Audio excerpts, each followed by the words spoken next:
Okay, in the previous section, we have seen how to create our own authentication filter, our own authentication manager, then authentication provider, and for that we need an authentication object, and this we had done it earlier. So the new thing which we will be introducing is the OTP. So when we will be doing two-factor authentication in this, whenever a request comes, first we will validate the user with the help of username and password. That is our traditional flow. And we will send OTP to the user as well as store the OTP in the database. That is this OTP table. And once that is done, the user will have the OTP which we sent in the response. And in the next request, user will send username as well as OTP. If the OTP is present, then this flow should get triggered and the OTP should be validated with the one which is present in database, which we updated in the first step. Okay, so for that, first let's look at the table, that how the OTP table should look. This is our OTP table, OTP details table. In this OTP details table, we have two columns, that is username and OTP. Username will be our primary key, and every time whenever the user logs in with username and password, we will update the OTP in the table. So OTP table is created. Let's create our OTP object and let's proceed further. For that, let's create an OTP details class and annotate it with @entity, @data, @all-args constructor, @no-args constructor. And as you know, same two fields, string username and string OTP. Username will be our ID, so let's annotate it with @ID. This is done. Now let's create a repository for it. This will be our interface. It's created. Now this should extend JPA repository.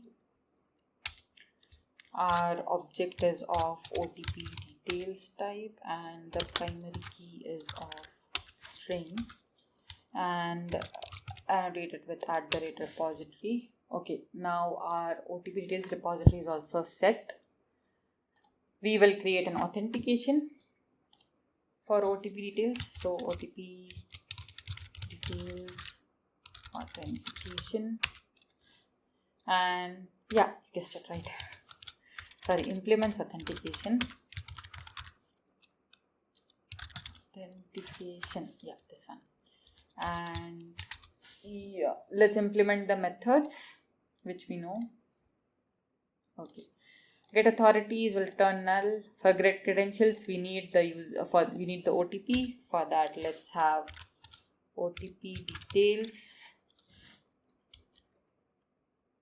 What happened? OTP details, and let's create constructor for it too. Last constructor @data. I guess we'll just need all-args constructor for this OTP details, and over here OTP details dot get OTP. In credentials we'll have it. Get details, we could provide extra details, but for now I'll just keep it as null. Get principal, we'll return username. Get username. Authenticated, let's set as true, and name OTP details for that username. Okay, so our authentication is also done. Now what we'll do is create an authentication provider for OTP. Let's go over here in authentication provider, Java class OTP details authentication provider. It's a pretty big name. implements authentication provider. Where is it? It's here. Okay. Yeah, let's implement the methods. Supports an authenticate method. Let's annotate it with @component because we will be using it in our manager, authentication manager. In supports, we will have to check whether it matches OTP details authentication. If yes, then only this authenticate method will be executed. So over here, let's check authentication dot equals our authentication dot class. Okay. Now this is done. We will have to write authenticate logic over it. So yes, as we know, in authentication object, we will get username and password. We would have to fetch, not the password, username and OTP. We would have to fetch the OTP from database for that particular user and match it with the one we are getting in this authentication object. Okay. So for that, we need repository. So let's use it. Use repository. Let's create constructor for this class. This one. Inside this, we have OTP details repository. And then let's initialize it.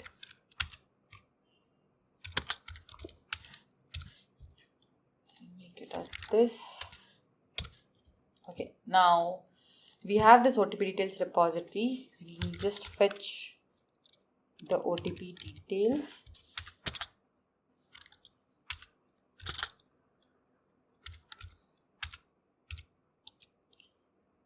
Repository dot find by ID, and we'll find it with authentication dot get name. If it is present, then return, or else throw the exception. Okay, if it is there, okay, now it will throw an exception. We have this OTP details, we have to match it now. If OTP details dot get OTP dot equals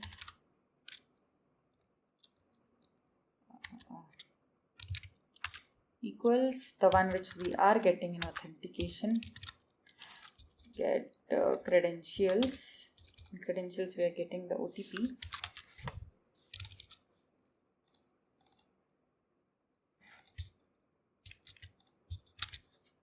Okay, return, no, instead of return, let's put throw.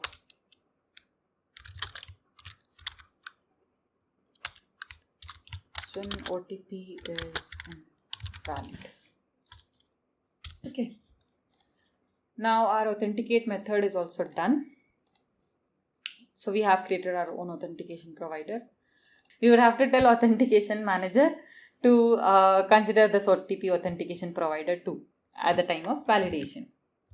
So, okay, let's go over our manager. We have created a bean for it inside our project security config. Over here, let's add same authentication provider. So let's auto wire it first. OTP details authentication provider.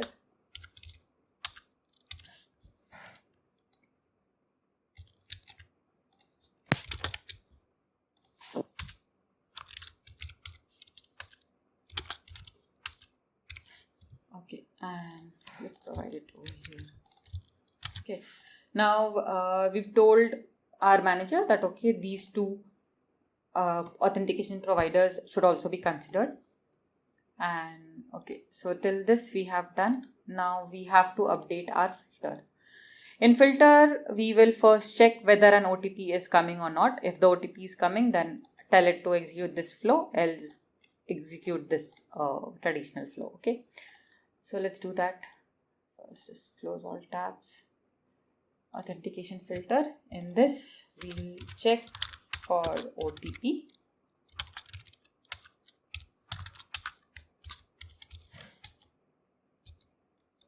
Now, if OTP is present, that is if OTP is not equal to null, Then create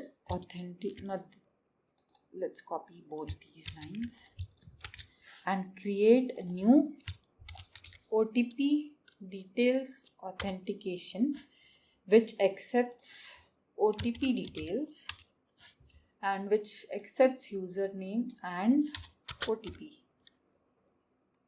This one. Okay. Now we have created OTP details authentication and we will just set it over here, whatever is returning. And okay, and else we will put this. And if this is there, then just return. But we also have to return the OTP to the user. For that, we will set header. So response dot set header. We would have to send OTP over here from, we can get it from this authenticate object. Okay. We can generate this OTP and user details authentication provider. So whenever the password matches, at that time, we will generate an OTP. So let's say OTP is equal to, let's use the random method. Random. And okay, since this is string, so let's string dot value of this thing dot. Now since this will be since math.random gives us an output like 2.123 something like this, so what we'll do is we'll exclude these first two till decimals and then we'll just consider the digits which are after this decimal. Okay, for that let's do substring from 2 to 8 so that it has 6 digits inside, Now we do have this OTP, we have to return it back. For that we have to set it in authentication. So as you know, let's create this, or let's convert this authentication into our user details authentication object. User details authentication is equal to, just format it, authentication of. Okay, so this means that our user details our authentication will be in user details, will be converted to user details authentication, and then we will just set OTP.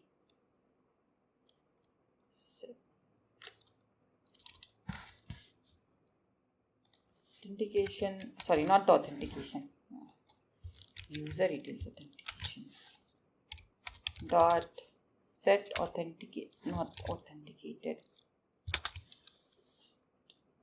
Why isn't it showing me OTP?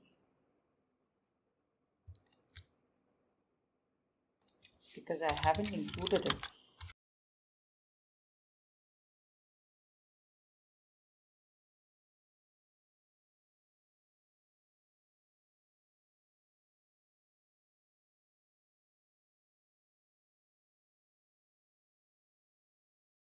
Okay, dot set OTP. Now this should be visible, and then let's provide this OTP over there.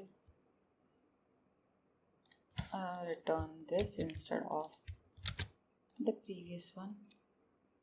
We could do this thing also. Okay, now this is created, we are returning it, but we also have to save it in the repository of OTP. So let's include OTP details repository.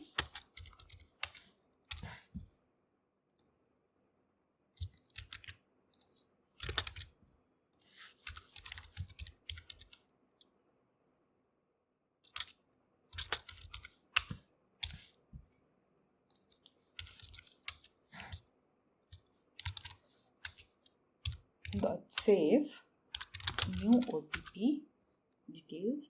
In this we'll have username will get it from authentication object dot get name, and OTP will be the one which we generated. Okay, this will save the OTP in the database, and we are also returning this OTP back to user. We just have to insert it in this header. So this authentication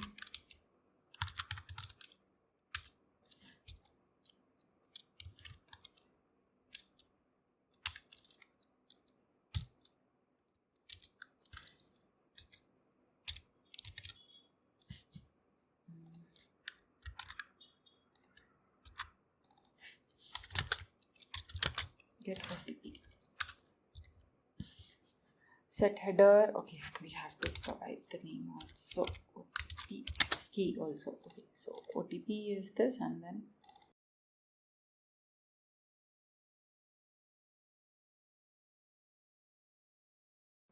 so this one is done. Over here we do have two OTPs, so we just have we do have two fields, but we need the constructor just for user data too.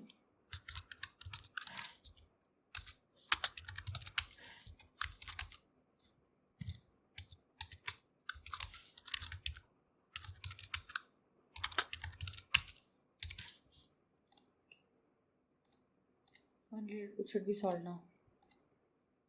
Going back. Filter, yeah, this one. Okay, now this is resolve.set header. Okay. So, whenever any request comes, it will first check whether the OTP is null or not. If it is null, then it will go through our traditional flow and create a user details authentication object.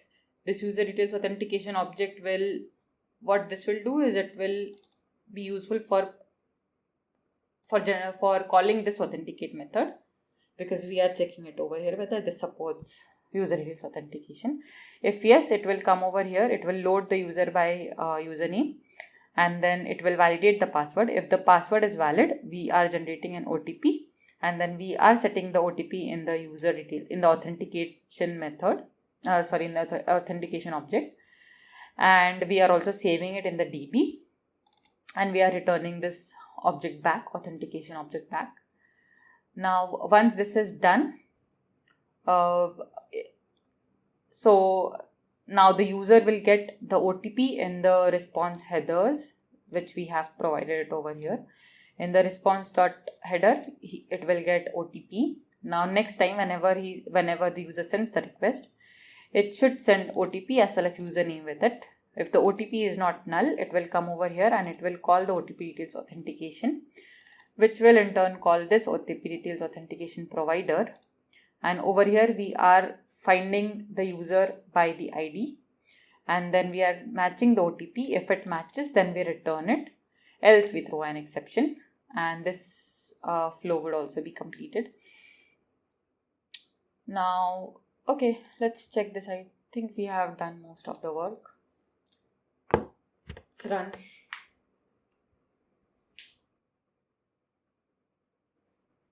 Okay, so our application has started. Let's start by sending admin and password.